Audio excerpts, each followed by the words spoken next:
Hey everyone, it's great to connect with you today. I wanted to chat about a book that really resonated with me recently, something that honestly feels less like a book and more like a heart-to-heart conversation with an old wise friend. It's called The Mastery of Love, A Practical Guide to the Art of Relationship by Don Miguel Ruiz.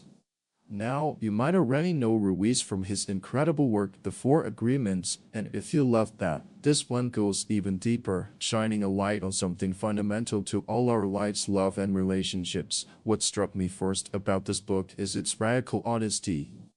Ruiz, who comes from the ancient Toltec tradition, a lineage of women and men of knowledge from southern Mexico who explored spiritual wisdom, doesn't pull any punches. He starts by saying something that might sound controversial: love is not about concepts, love is about action.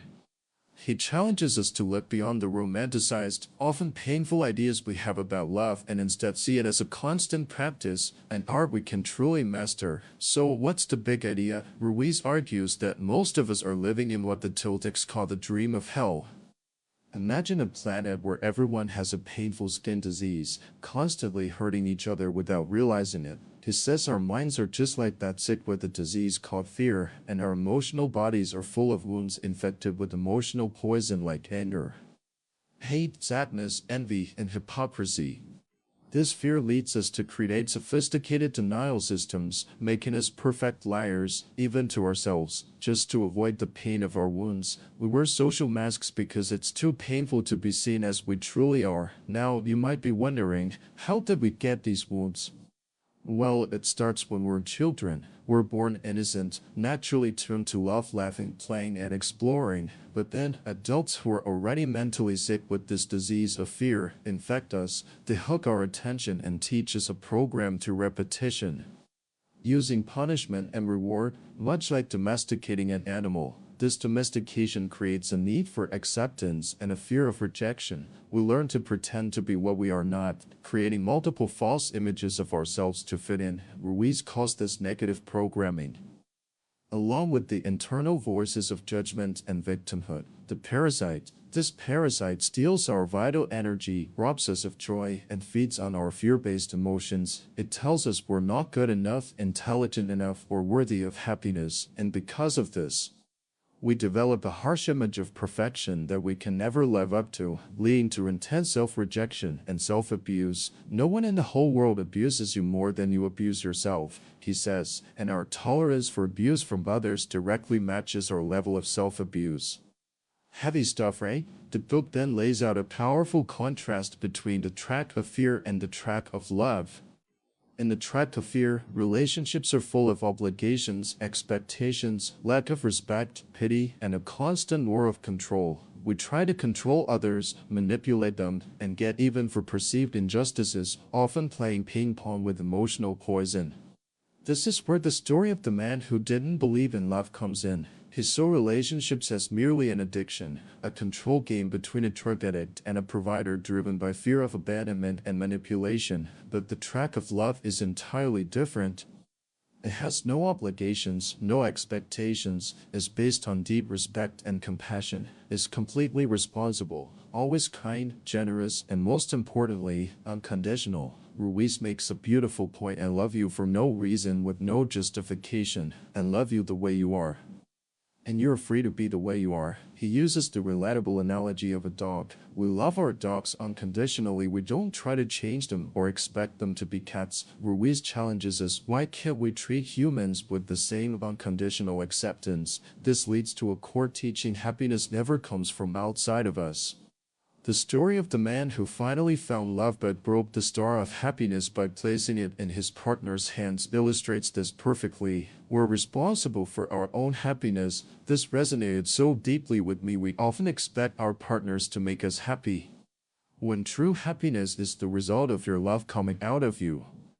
So, if we're constantly seeking love from others because we believe we don't have it, we become needy and easily manipulated. This is where the powerful metaphor of the magical kitchen comes in. If your heart is a magical kitchen overflowing with love, you don't need to beg for it from anyone. you give it unconditionally. But if you believe your kitchen is empty, you'll accept scraps and allow others to control you for doses of love, just like someone starving for food but for a slice of pizza. The problem, Ruiz emphasizes, is that we've closed our hearts. Forgetting the infinite love already within us, how do we open our hearts and heal these wounds? This is the crucial question, and the book provides a three-part solution, akin to a spiritual healing process for the emotional body. First, we need the truth as a scalpel. This means being brutally honest with ourselves and challenging everything we believe. Ruiz gives us three simple yet profound rules. Don't believe me. Don't believe yourself. Don't believe anyone else. Why? Because so much of what we've been programmed to believe is a lie. A distortion of reality. When we stop believing the untrue, it simply disappears. Second, once the wounds are open, we need to clean them with forgiveness. This isn't for the person who hurt you, it's for your own mental healing. You forgive because you don't want to suffer and hurt yourself every time you remember what they did to you. Ruiz reminds us that we were born with the capacity for forgiveness, but we learn not to forgive, often due to pride. True forgiveness means being able to recall an event without any emotional reaction, leaving only a scar, a memory, but no pain. And finally, the powerful medicine that accelerates healing is love, unconditional self-love. This isn't selfishness, but a deep acceptance of who you are, with all your perceived imperfections. When you love yourself unconditionally, you no longer need others to accept you. You no longer reject yourself, and you stop sabotaging your own happiness. Ruiz even suggests a daily practice of puja for your body, treating it with honor, gratitude, and respect, just as you would a beloved pet or a sacred temple. The journey is about becoming a dream master. Life, Ruiz asserts, is nothing but a dream, and we have the power to create our own personal dream. We can choose to live in the dream of hell or cultivate a dream of heaven here on earth. This requires stopping our own reactions and beliefs, changing routines, and making conscious choices. This awakening also means realizing the profound truth that God is within you. You're not just your body or your mind, you are life, a powerful force that makes everything possible. Ruiz uses the beautiful story of Brahma, who created Maya illusion and then cut himself into pieces to forget his divinity, only to remember it through the human experience.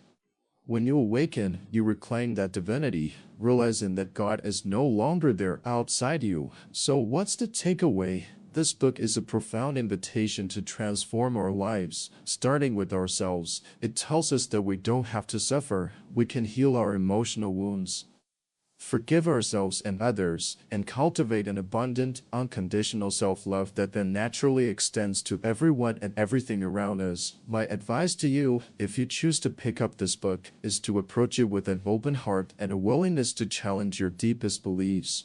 Start with the self-love, it's the foundation. Practice seeing with eyes of love, seeing the beauty in everything, including yourself, without judgment. Remember, as Ruiz says, to master a relationship is all about you. You're responsible for your half. And when you heal your half, everything changes. It's about being a servant of love and allowing your relationships to become a masterpiece of art. This book offers more than just insights. It offers a roadmap to reclaiming your personal freedom, your joy, and your inherent capacity for unconditional love, allowing you to create a heaven right here, right now. It's a journey worth taking, and it starts the moment you decide to believe in the magical kitchen of your own heart.